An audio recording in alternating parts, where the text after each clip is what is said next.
Alright, well, here goes. This is the story of my first cross-country bike ride across the USA. It was 1985, before YouTube and the internet. I was in my early 20s, Ronald Reagan was the president, and the Chicago Bear defense was about to make history. Me and my buddy Kevin decided to go on a cross-country bike ride from Seattle, Washington to Savannah, Georgia. We'd never heard of adventure cycling before, so our best source of information was an old stack of Rand McNally road maps. The plan was to dip a front wheel into the Pacific Ocean off the Olympic coast, and then ride east and dip the same front wheel in the Atlantic Ocean at Tybee Island near Savannah, Georgia. So we boxed up our bikes, loaded them up on a Greyhound bus, and headed for the Pacific Northwest.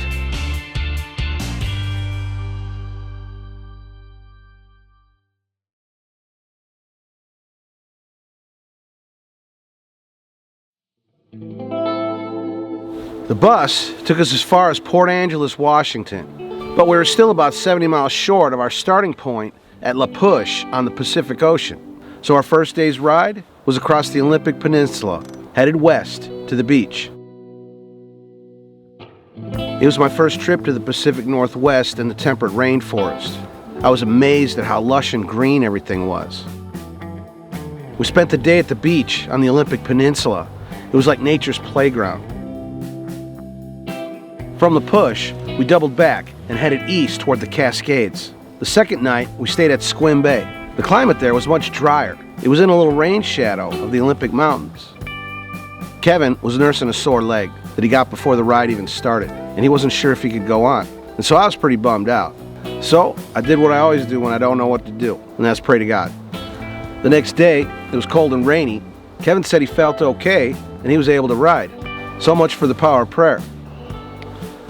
We took it easy with a couple of short days, just in case. We took the ferry to Whidbey Island and then crossed at Deception Pass on our way to Anacortes and Sadr-Woolley. From there, we took Highway 20, the North Cascades Highway. It was over Rainy Pass and Washington Pass, our first taste of the mountains. The North Cascades National Park was pretty amazing. Kevin is like the bird whisperer. He stuck his finger out and a Clark's nuthatch perched right on it.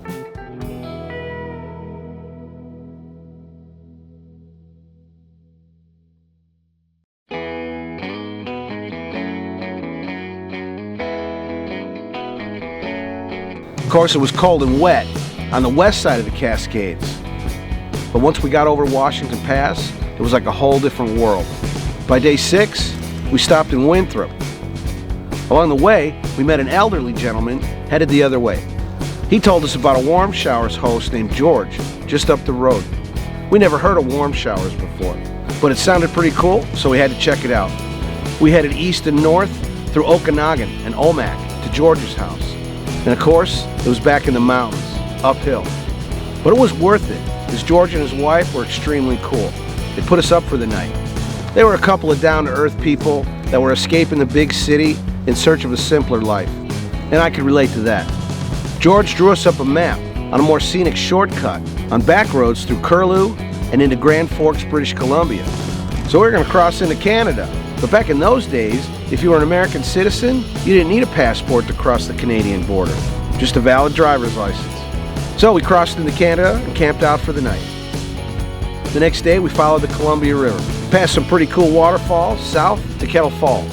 We went over some more mountains in eastern Washington, and then my rear derailleur broke. I was kind of in a tight spot. I limped into Sandpoint, Idaho on a wounded bicycle, where I found a bike shop and they fixed me up. We ate lunch there in Sandpoint and headed down the road when the sky grew dark. The clouds opened up into a rainstorm and gave us an unwelcome soaking. Turned out, those were the last raindrops I saw till I crossed the Mississippi River into Illinois.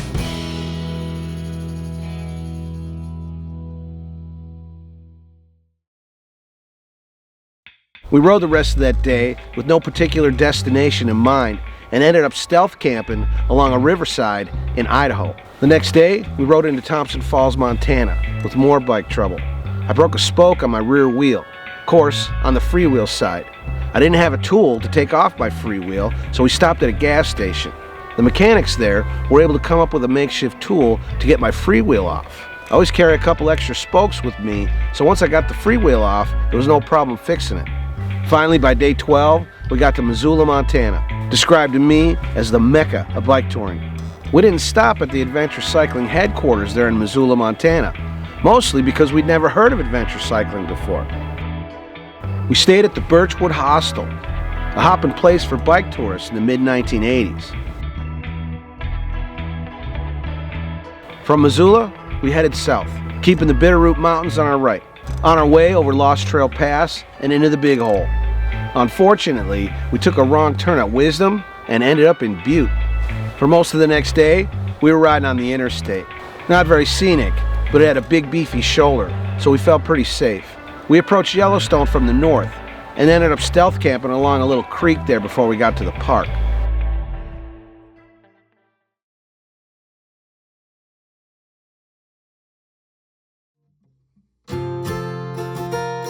The Yellowstone Teton area was incredible. Of course, we stopped at Old Faithful, saw tons of wildlife. We crossed the Continental Divide 3 times. For my first time in Yellowstone, honestly, what impressed me the most wasn't the majestic mountains, or the forested plateau, or even Lake Yellowstone. Not even the unique geothermal features, like the geysers and the hot pools, all of which are very cool. But what impressed me the most was the wildlife, the sheer abundance and variety. Everywhere we went, there were bison and elk just roaming around, like it was their home or something. We saw all kinds of wildlife. We saw a moose, saw lots of birds. Fortunately or unfortunately, we didn't see a bear. No wolves either. We planned the route to go through as many national parks as possible, and the Yellowstone Teton area was definitely the highlight of the trip.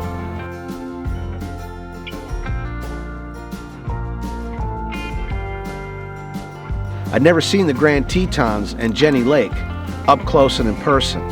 It was pretty jaw-dropping. I'd seen photos of the Tetons, but nothing compared to the real thing. We camped near Jenny Lake in the Tetons, and one morning for breakfast, I was just fiddling with my camera when a moose came stumbling through our campground. I just happened to have my camera in my hand, so I was able to snap off a couple quick pictures.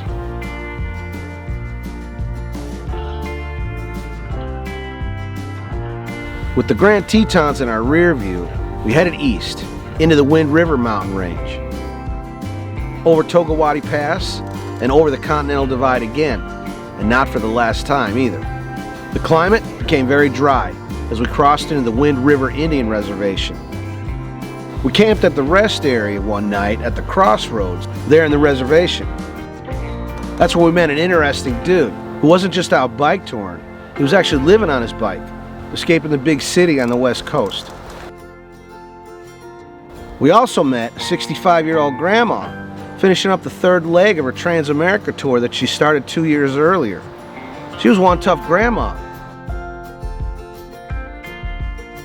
The learning curve was pretty steep on that trip. It always amazes me how information passes from one biker to another along the whole route. As bikers pass each other in opposite directions, they talk and they transfer information.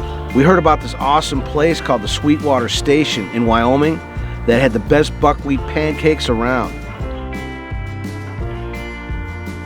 It was located right where Highway 287 crossed the Sweetwater River. We found this place, and it was just like stepping back into the Old West, complete with real live cowboys. Even though they drove pickup trucks, they still worked with cattle all day. Not much different from the cowboys that lived here 150 years ago. We felt like modern day cowboys, but instead of riding horses, we were on bicycles.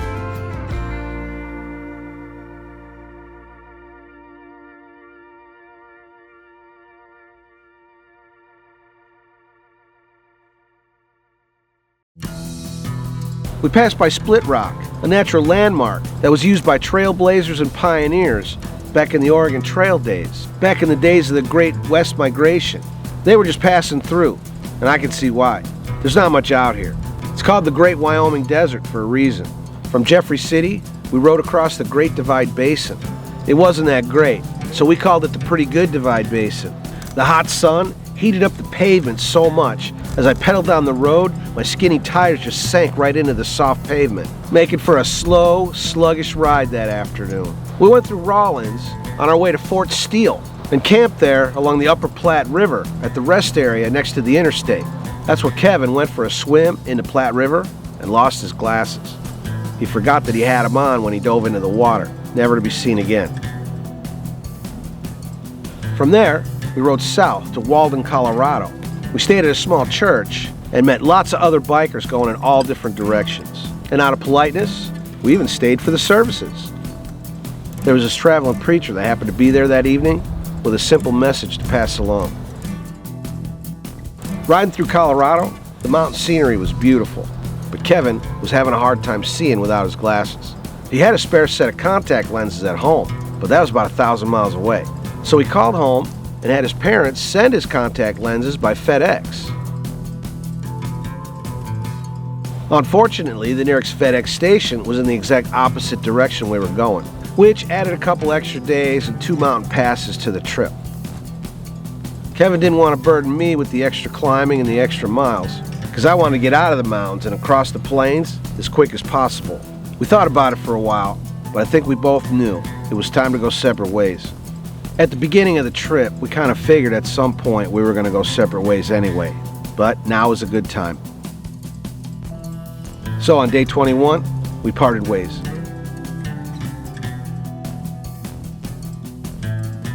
When the trip was over and I got home, me and Kevin met up again. He told me he made it all the way to Daytona Beach, Florida. When he got there, he had about $6 in his pocket.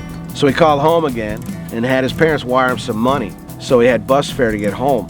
But you'll have to get all the details about his trip from him, not from me.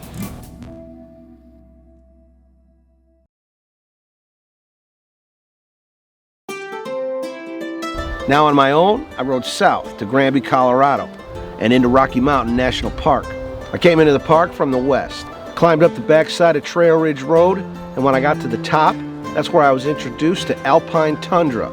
I got up to Fall River Pass, but I wasn't done climbing yet. Trail Ridge Road still went up and up a little bit. Trail Ridge Road is the highest through paved road in America, at 12,183 feet above sea level. The climb was brutal, and the higher I got, the colder it got. It was like a whole different world at that elevation. It was like winter in the middle of summer. But even so, the resident pikas and other tundra critters were enjoying the balmy weather. The views from above the snow-filled valleys and frozen lakes was pretty spectacular. A nice lady offered to take my picture and then gave me some homemade chocolate chip cookies, which I enjoyed very much. I spent as much time as I could in the alpine tundra, but it was time to return to the flatlands. I flew down that road all the way into Estes Park. When I got into Estes Park, I needed directions. I wasn't sure which way to go, and this was long before I had a cell phone and Google Maps. I just happened to cross paths with an elderly gentleman on a bicycle and asked him for directions. So we started a conversation, and before I knew it, he stopped at a payphone, because this was before the day of cell phones, and he called his wife. I overheard the conversation, and he said, "Yeah, set an extra plate for dinner. We've got company tonight." He hung up the phone, because that's what we did with phones back then, and said, "You're staying at my house tonight." Seemed to me like another example of Providence. So I followed him to a beautiful house with an amazing view of Long's Peak off the back deck. They served me dinner and breakfast the next morning.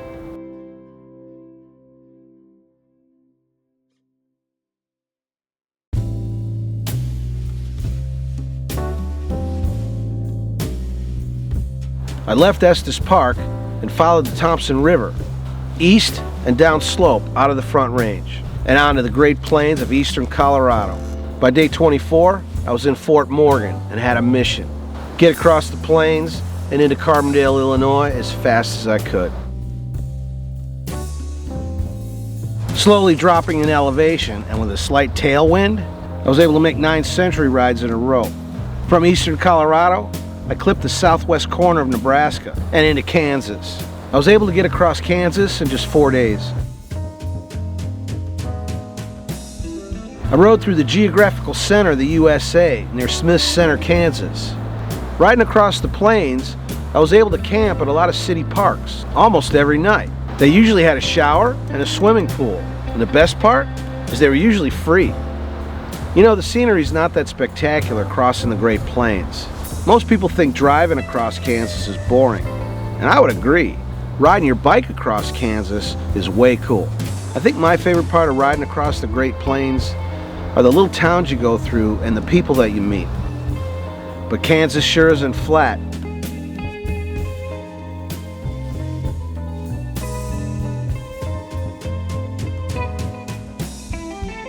I noticed two things that changed as I went east across Kansas. One, the vegetation became greener and more lush. And second, the air became more humid. The green grass and forests were welcome, but the humidity, not so much. The green shade trees made it feel more like home in Illinois, and I was getting close to the Mississippi River. I crossed the Missouri River at St. Joe. I rode across northern Missouri, from St. Joe's to Hannibal in just 2.5 days. Hannibal is the home of Tom Sawyer and his friend Huckleberry Finn.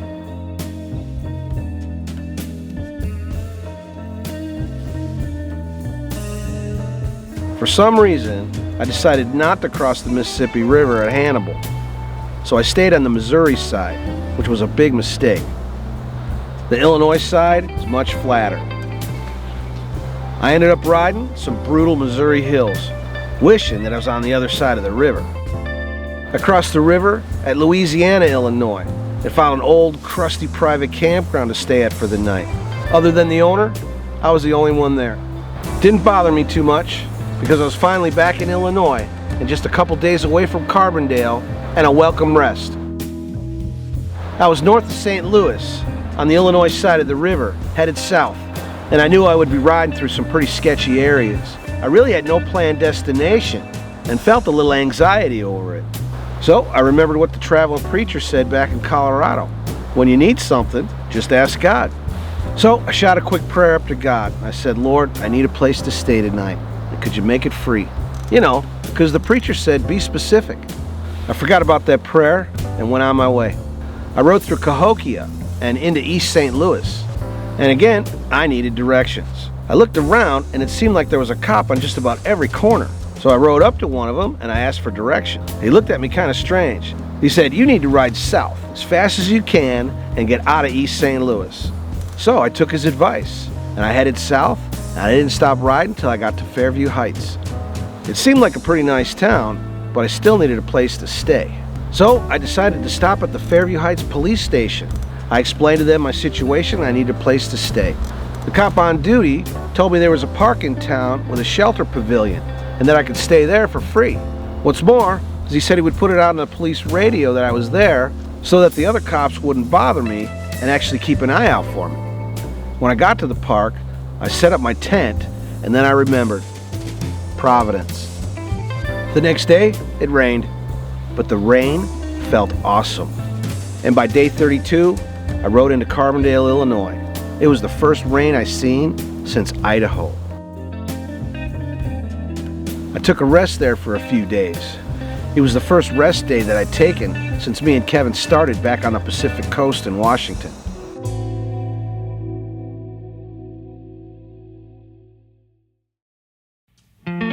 After a well-deserved rest, I headed south and east, across the Ohio River and into Kentucky. I crossed the river at the infamous Brookport Bridge, which is known as one of the most dangerous bridges in America. Of course, I didn't know it at the time. Once into Kentucky, I headed for the land between the lakes, a little strip of land between Kentucky Lake and Lake Barkley. The humidity made it uncomfortable, but the occasional rain shower was welcome and refreshing. It was hilly in Tennessee as I skirted my way south around Nashville. The eastern mountains started for earnest at Chattanooga. There was one big monster hill near Lookout Mountain. Once over that, I was into northern Georgia and the foothills of the Appalachians. I rode past Amicalola Falls, which is at the southern terminus of the Appalachian Trail in northern Georgia. Northern Georgia, near Dahlonega, is gold country.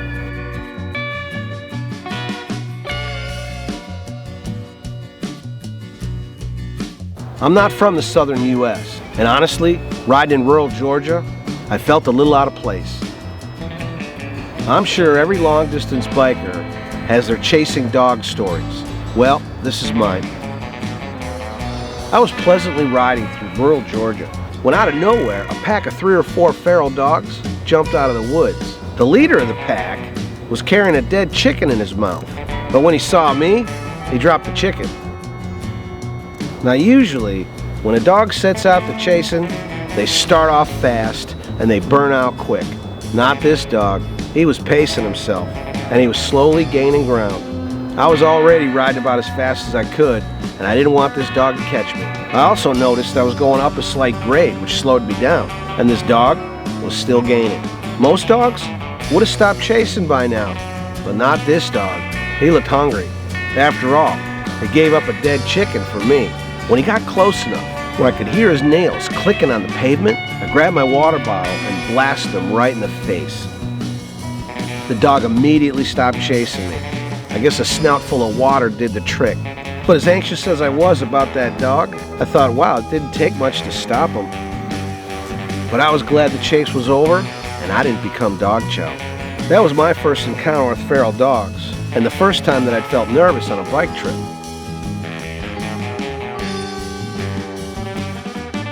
That same night, I was stealth camping in the national forest, and I heard a pack of dogs barking not far in the distance. The thought of being eaten by feral dogs in the middle of the night kind of crossed my mind, made me a little nervous. So I slept all night with my pocket knife in my hand, and I prayed that I wouldn't get eaten till morning. As soon as it got light, I packed up my stuff and got on my way. More Providence? Definitely.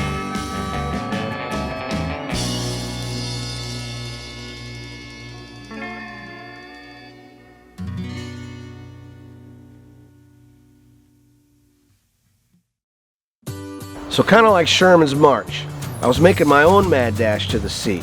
By day 46, I rode into the beautiful town of Savannah. From there, I was just a half day's ride from Tybee Island in the Atlantic Ocean.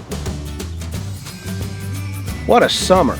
I conquered the continent on my bicycle.